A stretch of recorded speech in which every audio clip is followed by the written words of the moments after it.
बच्चों, हम लोग आज अपना दूसरा लेक्चर साधारण ब्याज यानी कि सिंपल इंटरेस्ट, इसके जो अन्य बेसिक चीजें हैं, इसके बेसिक कॉन्सेप्ट हैं, उनको आज हम समझेंगे, देखेंगे कि वो किस तरीके से काम करते हैं और जो फार्मूले इजाद किए जाते हैं वो कैसे इजाद होते हैं। ठीक है। हम लोग नंबर सिस्टम भी पढ़ रहे थे। नंबर सिस्टम में एक या दो टॉपिक आपके बचे हुए हैं, उनको जल्द ही अपडेट करा दिया जाएगा। प्लेलिस्ट नंबर सिस्टम के नाम से बनी हुई है, उस चैनल में आप जाकर वो सभी टॉपिक क्रम से देख सकते हैं। साधारण ब्याज का भी एक टॉपिक हो चुका है, आज दूसरा टॉपिक है। दूसरा टॉपिक हम इंस्टॉलमेंट देखेंगे। इंस्टॉलमेंट देखने की वजह यह है कि साधारण ब्याज काम असलियत में किस तरीके से करता है उसे हम समझ सकें। इस वजह से हम, चूंकि ये टॉपिक अन्य जगह या कहीं भी आप पढ़ेंगे तो लास्ट में पढ़ाया जाता है, क्योंकि इसमें अन्य चीजों जो कि शुरुआत के टॉपिक हैं उनसे जो छोटी छोटी चीजें हैं उन सब का प्रयोग हो जाता है, लेकिन हम आपको इससे बहुत अच्छे तरीके से पढ़ाएंगे। आप बस क्वेश्चन के माध्यम से इसे देखिए, समझिए और प्रक्रिया को अपनाने की कोशिश करिए। ठीक है, तो चलिए प्रारंभ करते हैं। हम एक चीज जरा जो पिछले लेक्चर में देखी थी उसे हम रिवाइज कर लेते हैं। पहले हमने क्या देखा था? हमने देखा था मूलधन। मूलधन हुआ करता था, इसमें क्या होता था? ये कौन सी राशि होती थी? ब्याज से पहले की राशि। इसमें जब हम ब्याज जोड़ देते थे तो ये क्या बन जाता था? ये बन जाता था मिश्रधन। मिश्रधन मतलब कभी कभी हम इसे देय धनराशि, ठीक, ये भी कहते हैं। तो ये हो गया मूलधन। ब्याज, ब्याज क्या होता था? जब हम मूलधन किसी को सौंपते थे तो उसके एवज में जो लाभ चाहते थे वो क्या होता था? ब्याज। ये इसकी कुछ निश्चित दर पर, कुछ निश्चित दर मतलब आर हम मान लेते हैं, फिक्स रहता था। मूलधन की कुछ परसेंटेज हम ब्याज के रूप में लिया करते थे। वो कितने साल हैं? 1 साल, 2 साल, 3 साल, कुछ भी हो सकता था। ठीक है, तो ये हो गया ब्याज का कॉन्सेप्ट। अब हम आपसे क्वेश्चन के माध्यम से आगे डिस्कस करेंगे। हम मानते हैं कि मिश्रधन है। मिश्रधन, चलिए हम इसे मिश्रधन बाद में देखते हैं, पहले मूलधन मानते हैं। कोई एक राशि है, मूलधन कितना है? 616 रुपए। ठीक, मूलधन कितना है? 616 रुपए। ब्याज की दर क्या है? समय क्या है? 5 वर्ष। ठीक,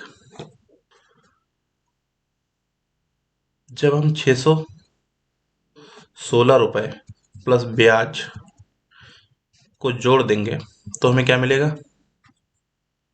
मिश्रधन। मिश्रधन या देय राशि।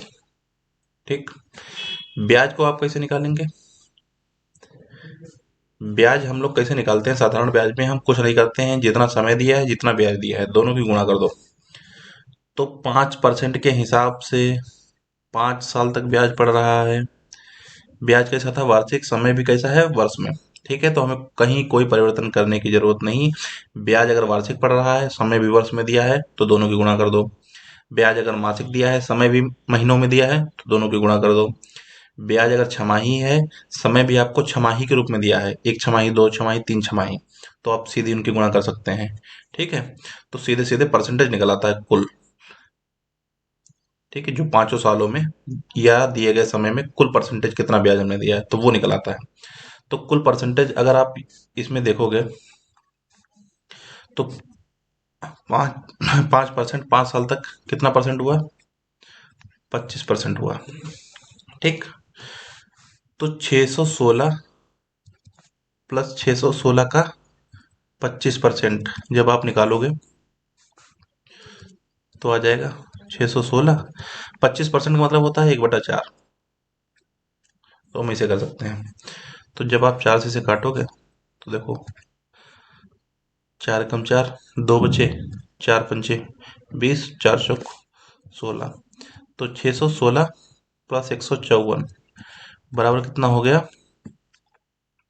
770। तो कहने का मतलब ये है, कोई धनराशि जो कि 616 रुपए थी, मूलधन था, उधार ली गई थी, इस पर हमने 5% वार्षिक ब्याज लगाया, 5 सालों तक लगाया, तो हमें 5 साल बाद कुल कितने रुपए देने होंगे? 770 रुपए देने होंगे। तो हम ये कह सकते हैं 616 रुपए के मूलधन पर देय धनराशि कितनी है? 770 रुपए है। ठीक है, अब हम इस सवाल को थोड़ा बदलते हैं। ठीक है, 616 रुपये मूलधन था, 5 साल के लिए लिया गया था, 5% ब्याज पर लिया गया था, देय धनराशि कुल 770 आ गई थी, इतना हमने समझ लिया था। जब हम इसी राशि को किस्तों में जब लौटाएंगे, तो किस्त हमारी कितनी बनेगी? 140 रुपये बनेगी। ठीक, अभी हम सब बता रहे हैं, आप खाली समझने के लिए इसे देखते चलिए। 140 रुपये जब किस्त बनेगी, क्या हम, चलिए ऐसा करते हैं, पहले इसको निकाल लेते हैं। किस्त किस तरीके से निकाली जाती है? ठीक, किस्त किस तरीके से निकाली जाती है? बहुत ही सिंपल तरीका है, आप लोग इसे देख लें, समझ लें और याद कर लें इसी तरीके से।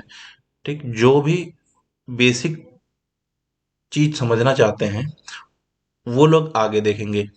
जिनको सुपर टेट, यूपी टेट जैसी छोटी परीक्षाएं देनी है, जिसमें सिंपल सिंपल सवाल किस्तों के बनते हैं, वो अगले 5 मिनट तक और सवाल को देखें, इसे वीडियो देख के वो जा सकते हैं। ठीक, तो हम लोग किस्त कैसे निकालते हैं जरा देखिए। किस्त निकालने के लिए हम करते हैं, देय धनराशि गुणा करते हैं 100 से, नीचे करते हैं 100 plus 100 plus R1 plus 100 plus R2। ठीक, ये करते चले जाते हैं, बस इसी को सॉल्व कर लेते उत्तर आ जाता है। आर क्या है? आर होता है दर। R1 क्या है?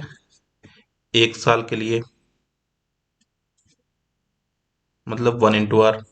R2 क्या है? 2 गुणा आर। R3 क्या होगा? 3 गुणा आर। जब 1 साल के लिए कहेगा तो केवल एक स्टेप, 2 साल के लिए मतलब 2 किस्तों में कहा तो 2 स्टेप, जब 3 साल के लिए 3 किस्तों में कहेगा तो 3 स्टेप, मतलब 100 plus 0, 100 plus R1, 100 plus R2। ये हो जाएगा 3 साल के लिए, ये हो जाएगा 2 साल के लिए। ठीक, अब सवाल को हम जरा देखते हैं। आपसे सवाल मान लीजिए ये है कि 616 रुपये मूलधन, चलिए मूलधन को भी हटाते हैं, हम सीधे सीधे सवाल ऐसे देखते हैं, मूलधन से भी बनते हैं। पहले हम देय धनराशि देखते हैं। जैसे मान लीजिए आपसे ये क्वेश्चन कहा है, 770 रुपए की देय धनराशि थी कोई, इस पर 5% वार्षिक ब्याज पड़ता है, 5 सालों तक पड़ता है। तो 5 सालों तक जब पड़ता है, तो अगर हम इसे किस्तों के रूप में दें तो प्रत्येक किस्त कितनी बनेगी? ये इस तरीके से सवाल कहेगा। भाषा कुछ भी हो सकती है, हमने आपको बता दिया उसका जो थीम है क्या होगी सवाल की। तो किस्त हम कैसे निकालेंगे? किस्त हम निकालेंगे, देय धनराशि कितनी थी? 770, इसकी 100 से आप गुणा कर दें। अब देखिए, आर आर क्या था? 5%। 5% को आप क्या लिखेंगे? 5/100 ही तो लिखेंगे। ठीक है, तो ये वाले जो 100 थे वो ये यहाँ पे आ जाते हैं। ठीक, नीचे क्या बनेगा? पहले तो ये जो 100 है इसे सही से उतार लो, प्लस में इस 100 में 5 जोड़ो, कितने हो गए? 105। इस 100 में, इस 105 में यही 5 फिर से जोड़ दो, कितने हो गए? 110। फिर 5 जोड़ो, 115। फिर 5 जोड़ो, 120। तो कितनी बार? 1 साल, 2 साल, 3 साल, 4 साल, 5 साल। तो ये आ जाएगा आपका 5। समझ में आ गया ना क्यों करते हैं? क्योंकि 5 साल के लिए था या 5 किस्तों के लिए कहा गया था, इसलिए हमने 5 बार नीचे जो जोड़ है 5 बार किया है। पहला जोड़ सेम आ जाता है ऊपर, 100 मतलब जो भी है। ठीक है, तो हमने इसे 770 गुणे 100 बटे में कर लिया। ये हम जब जोड़ेंगे 100, 105, 110, 115, 120, ये आ जाएगा 550। 550 जब इसे सॉल्व करेंगे, 11×5 = 55, 11×7 = 77, 5×14, तो मतलब 14×10 मतलब 140 रुपए। तो ये क्या आ गई? किस्त। ठीक, किस्त कितनी हो गई? 140 रुपए। तो कोई भी सवाल है इस तरीके से हो जाएगा, किस्तों पर आधारित। इसी को हम जरा और देखते हैं। इसी सवाल में मान लीजिए आपसे ये कहा है, अब किसे आपसे मूलधन दे रखा है, ठीक है, दे धनराशि नहीं दे रखी है, तो आप कैसे करेंगे? फार्मूला क्या है? फार्मूला आप सभी नोट कर लें, इसे नोट डाउन कर लें, नोट करके कहीं पर लिख भी लें। किस्त कैसे निकलेगा? देई गुणे 100/100 प्लस 100 + R1, 100 + R2, इस तरीके से जितनी भी किस्तें हैं उतनी बार हम जोड़ करेंगे, इनका इनका इनका। कभी कभी होता ये है कि दे धनराशि आपको स्वयं निकालनी पड़ती है, ये दे नहीं रखी होती है। जैसे कि मूलधन दे दिया है, आपको ये भी पता है ब्याज कितना पड़ रहा है, तो दे धनराशि आप निकाल लोगे, उसमें कोई दिक्कत ही नहीं है। यही आपसे 616 रुपये दे रखा होता मूलधन, 5 साल कहता, 5% की दर से ब्याज लग रहा है, किस्त आपसे निकालने को कहता। तो आप जब किस्त निकालने के लिए ये फार्मूला लगाने बैठते तो आपको पता चलता कि दे धनराशि दी ही नहीं। आप सीधे 616 रख के भी उत्तर लगा सकते थे यहाँ पर, तो वो उत्तर कैसा आ जाता? गलत। और उसका ऑप्शन भी आपको मिल जाएगा, 4 दिए गए ऑप्शनों में, और आप टिक करके चले भी आएंगे, ठीक है। तो ये सावधानी आपको बरतनी पड़ेगी, क्वेश्चन की भाषा से समझना पड़ेगा। तो मूलधन को हम पहले जब पीछे हम देख चुके हैं, 616 रुपए को दे धनराशि में जब बदलते थे तो कितना आता था? 770 रुपये। अब 770 दे धनराशि आ गई तो आप इसमें रखेंगे, सीधे सीधे आपका उत्तर आ जाएगा, ठीक। तो इतने से आप सवाल तो कर ले जाएंगे, लेकिन कभी कभी सवाल होता क्या है, बड़ी परीक्षाओं जैसे सीजीएल या एसएससी की अन्य परीक्षाएं हैं, उनमें सवाल को थोड़ा ज्यादा घुमा दिया जाता है, अलग अलग तरीके से पूछ देते हैं। तो उसके लिए हम जब तक बेसिक कॉन्सेप्ट हमारे क्लियर नहीं होंगे तब तक हम नहीं कर पाएंगे। तो बेसिक कॉन्सेप्ट क्लियर करने के लिए हम इसी सवाल को एक बार समझ के करते हैं, ठीक है। तो जिनको बड़ी परीक्षाओं में शामिल नहीं होना है उनके भर का तो काम हो गया है, बाकी लोग इसे और समझें, ठीक। देखिए किस्त आ गई थी कितनी?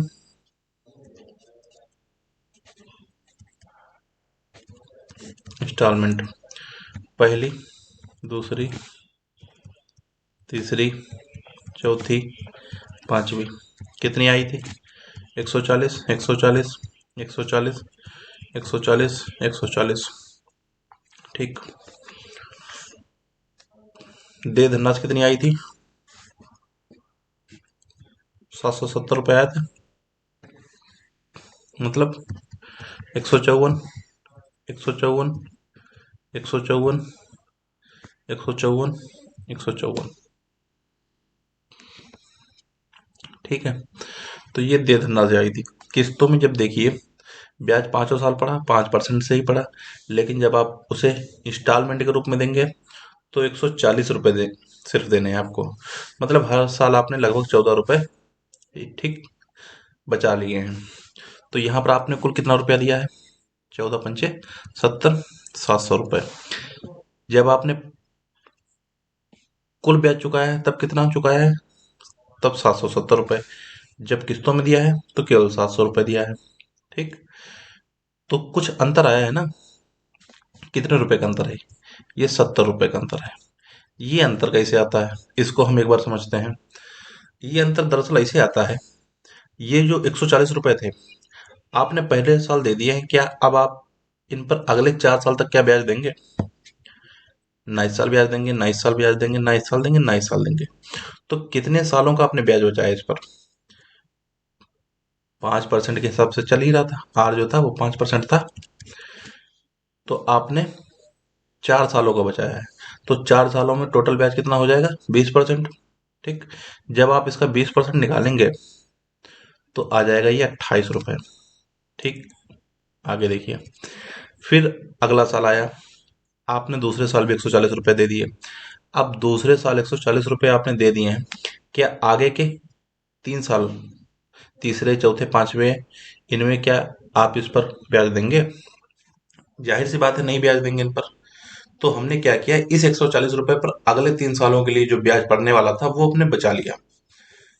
तो कितना हो गया, 5 साल, 5% के हिसाब से 3 साल का कितना हुआ, 15%। जब आप इसका 15% निकालेंगे तो ये आ जाएगा 21 रुपए।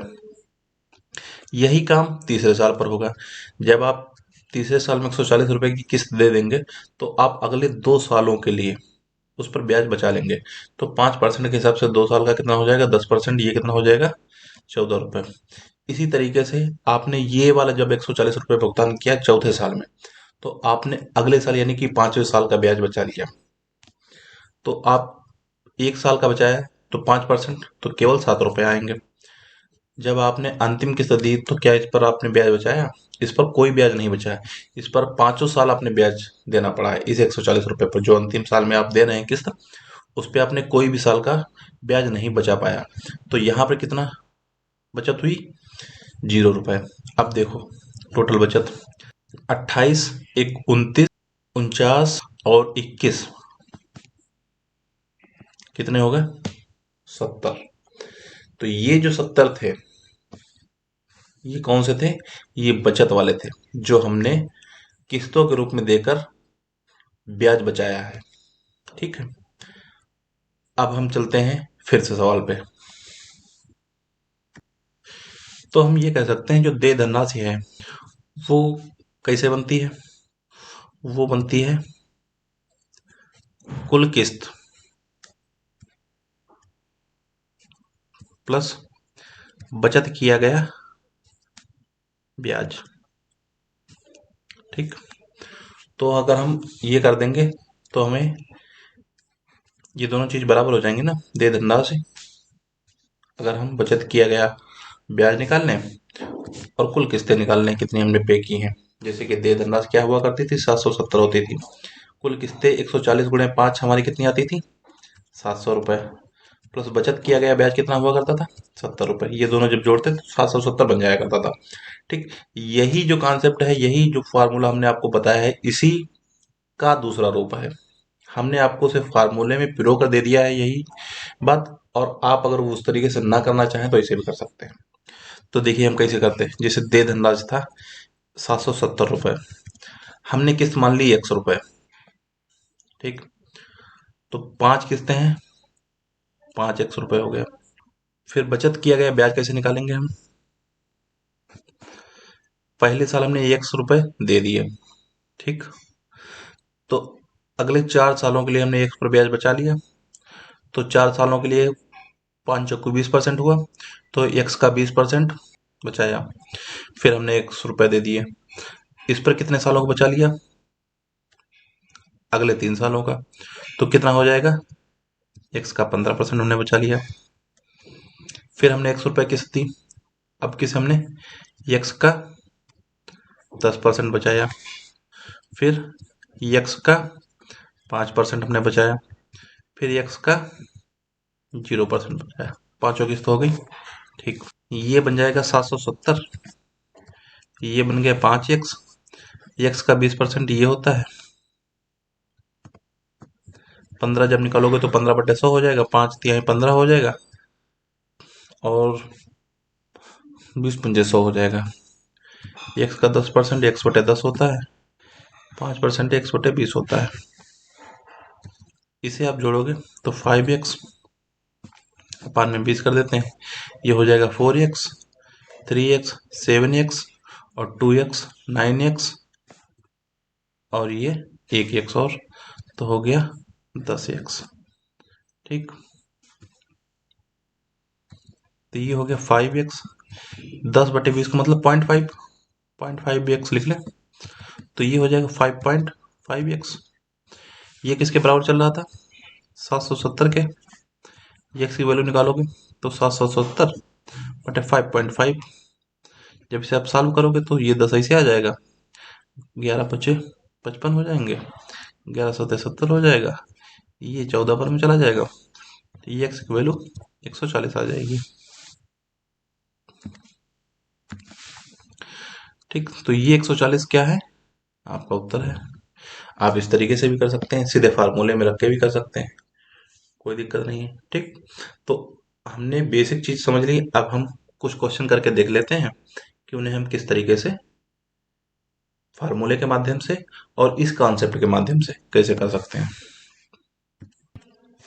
ये है, मान लीजिए आपके सामने क्वेश्चन, कोई धनराशि है 9270, 3 वर्ष बाद दे है, 3 किस्तें पूछी गई हैं, दर दी गई 3%। ठीक, तो प्रत्येक किस्त कितनी होगी? किस्त के लिए हम सीधे सीधे एक तो तरीका वो है जो हमने सबसे पहले आपको बताया था। क्या करेंगे? दे धनराशि लिखेंगे, गुणे में 100 कर देंगे। दर कितनी थी? 3। सबसे पहले तो 100 ऐड होगा, वो सब में ऐड होना। फिर 3 किस्तें हैं तो 3 बार हम 103, इस 100 में ये 3 जोड़ दिए दर वाले। ठीक है, ये वाले इस 100 में ये जो दर दे रखी है ये हम जोड़ देंगे। तो हमने जोड़ दिया। पहले तो हम 100 को सीधे लिख लेंगे। यहाँ पर देखिए जो दिया है, ऊपर 100 हमने गुणा की, वो हमने सब 100 सबसे पहले ऐसे लिख लिया।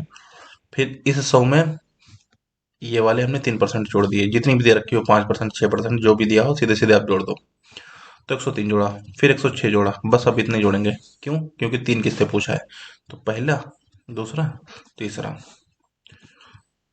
9270 गुणे 100, ये हो जाएंगे 309। ये जब आप काटोगे 30 बार में कट जाएगा। क्या बनेगा? 30 गुणा 100 मतलब 3000। प्रत्येक किस्त कितनी आ गई? 3000 रुपये। ठीक है, हो गया आपका सवाल। ठीक है, जैसे ये सवाल है आपके सामने, कहा है 5125 रुपये किसी ने उधार लिए हैं, समय है 2 साल, मतलब 2 किस्तों की बात हो रही है, दर है 5%। ठीक है, इसे 2 किस्तों में चुकाना है 5% के हिसाब से। तो हम क्या, सबसे पहले क्या करेंगे, किस्तों का फार्मूला अगर हम देखेंगे तो किस्त कैसे बनता था, दे के हम गुणा करते थे 100 से, अपान में 100 + 100 + R1, इस तरीके से करते चले जाते थे। ठीक है, तो आप देखेंगे 5125 रुपये उधार लिए, ये क्या देय धनराशि है? देय धनराशि अगर होती तो उधार अगर लेने कोई बोलेगा तो क्या वो देय धनराशि उधार लेगा? वो तो मूलधन ही तो उधार लेगा, आप उसमें ब्याज जोड़ेगा तब देय धनराशि बनेगी। ठीक है, तो ये 5125 को पहले तो हम देय धनराशि में कन्वर्ट करेंगे। ठीक, 5125 प्लस हम 5125 का कितना परसेंट निकालें? 2 साल है ना, 5% है, तो कितना हो गया? 5 गुणे 2, 10%। 10%। ठीक, यह हम सीधे सीधे कर लें।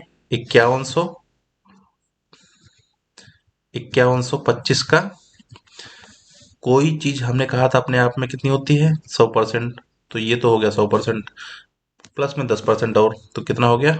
110%। 110% को जब आप अपान में 100 करके लिखोगे तो ये बनेगा 1.1। ठीक, तो दे धनराशि हमारे पास आ गई 5125 गुणे 1.1।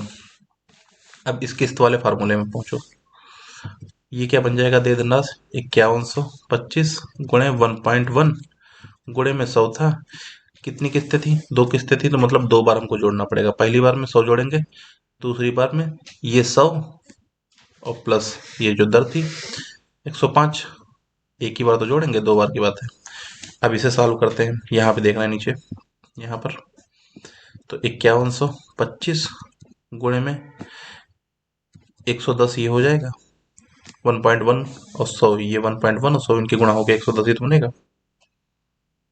नीचे हो जाएंगे 100, 105 जुड़ के 205। ठीक, 205 जब हम इसे काटेंगे तो ये 25 बार में कट जाएगा। तो 25 गुणे 110, तो 0, 25 से कम 25, हासिल लगा 2, 25 से कम 25, 2, 27। तो किस्त हमारी आ गई 2750 रुपये। 2 किस्तों में हम रुपए देंगे 2750 गुणे 2 मतलब 5500। ठीक, तो पहली किस्त कितनी हो गई? 2750। दूसरी किस्त कितनी हो गई? 2750। ठीक, ये सवाल हमारा सॉल्व हो गया। अब हम अगले लेक्चर में इंस्टॉलमेंट के ही क्वेश्चन देखेंगे, लेकिन थोड़े से वो टफ लेवल के होंगे, जैसे कि एसएससी की परीक्षाओं में या अन्य इंट्रेंस, बड़े इंट्रेंस एग्जाम या बैंकिंग के पेपर में पूछे जाते हैं। ठीक है, तो बस करते हैं। धन्यवाद, आपका समय शुभ हो।